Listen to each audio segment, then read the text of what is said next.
К сожалению, очень часто мы являемся свидетелями того, когда есть перекос в одну либо в другую сторону.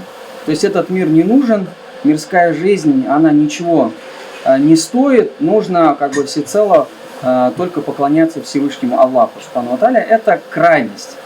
Другая крайность, когда человек говорит, что как бы духовность это не мое, это вообще, то есть мне это не нужно. Самое главное это жизнь, это сегодня нужно взять максимум, да, из этой жизни. Даже помните, была такая реклама еще там в свое время, Пепси, да, бери от жизни все. Ну, такая вот, некий такой слоган, да. На самом деле этот слоган в какой-то мере противоречит нашей религии. Наша религия, она побуждает тому, чтобы человек, он был целеустремленным, старался многого достигать в этой жизни, но в то же время не забывал о Боге, не забывал о Всевышнем Аллахе Субхану ва Тааля. Потому что на самом деле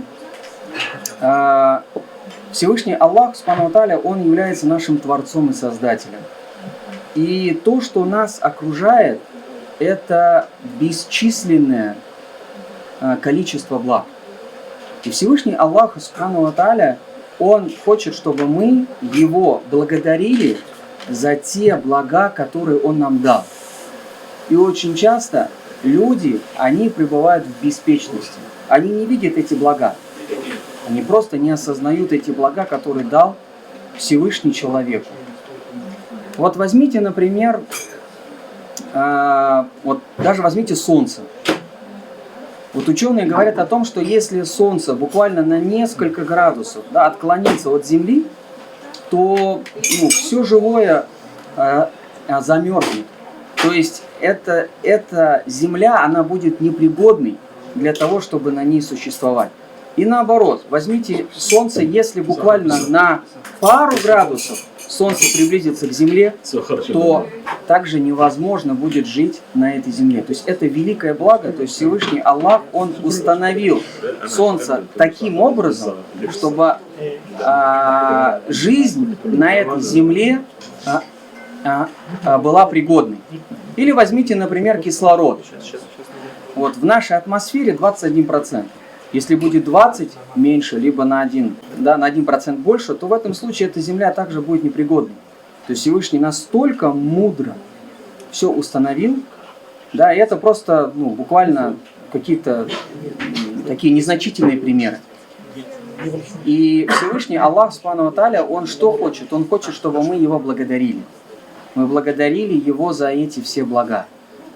И на самом деле много Он от нас не требует. Вот возьмите, например, даже религиозную практику. Всевышний Аллах, Он вменил верующим людям, чтобы они соблюдали пятикратную молитву. Те, кто совершает намаз, я думаю, прекрасно понимают, что вот из 24 часов намаз занимает не больше часа.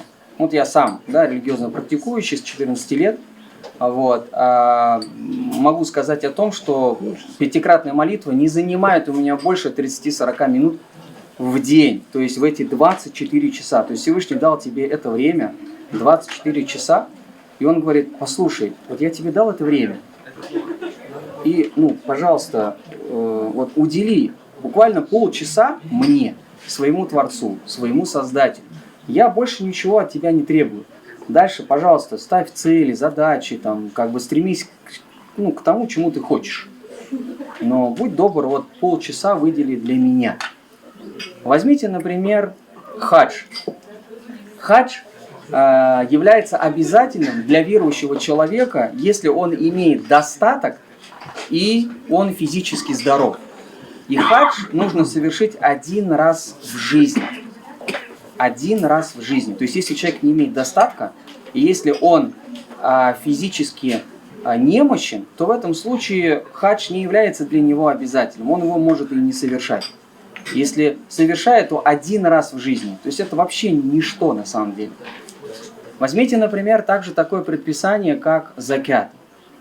Закят не является обязательным для тех, у которых есть определенный достаток. В этом году духовным управлением была определена сумма в 750 тысяч рублей. То есть, если у человека есть достаток 750 тысяч рублей, и он лежит, он его откладывает, да, и прошел год, и эта сумма сохранилась либо увеличилась, то нужно выплатить 2,5%. То есть, если у человека этой суммы нет, он закят не выплачивает, ему это не обязательно. И если есть, то выплачивает 2,5%. Но 2,5% это что? Это вообще ничто. Вы знаете, мы с вами порой в кафе ходим и ежемесячно отдаем намного больше.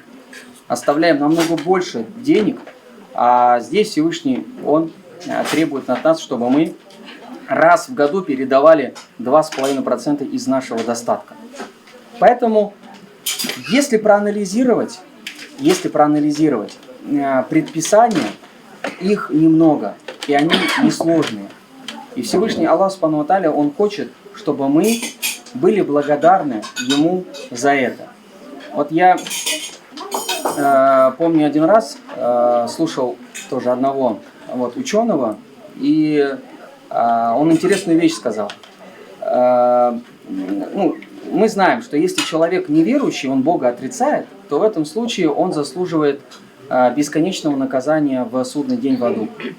Но в чем мудрость? Казалось бы, да, вот логика. Вроде бы ты живешь 60, 70, 80 лет, да, условно, а получаешь наказание как бы бесконечно, да? И вот очень интересную он высказал мудрость, сказал о том, что возможно это связано с тем, что когда человек отрицает Бога, он отрицает все блага, которые Всевышний дал.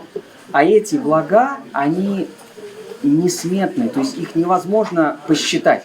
Даже в Коране Всевышний говорит, что если вы постараетесь посчитать блага Всевышнего, то вы никогда этого сделать не сможете. То есть их вообще невозможно посчитать. И человек, отрицая Бога, он отрицает автоматически все, что Всевышний ему дал. И поэтому заслуживает такого длительного наказания. Да? Поэтому месяц Рамадан, месяц поста – это прекрасная возможность, еще раз повторюсь, возвращаясь к началу своего выступления, сатана заковывается в кандалы, и он не может делать то, что делает в другие дни. У нас у каждого возможность стать ближе к своему Творцу и Создателю. И очень важно, чтобы у каждого из нас была программа духовного роста. Программа духовного роста. То есть, те, кто ходит в спортзал, они знают, да, то есть стараются составлять такую программу спортивного питания, да, программу спортивных занятий, стараются, насколько это возможно, следовать этой программе. И точно так же человек должен выстраивать программу духовного роста. И эта программа, она должна начинаться с чего? Со стержня. Со стержня набожности, религиозности, а это молитва. То есть, если кто-то из нас пока еще не решился начать соблюдать религиозную практику, месяц Рамадан – это прекрасная возможность.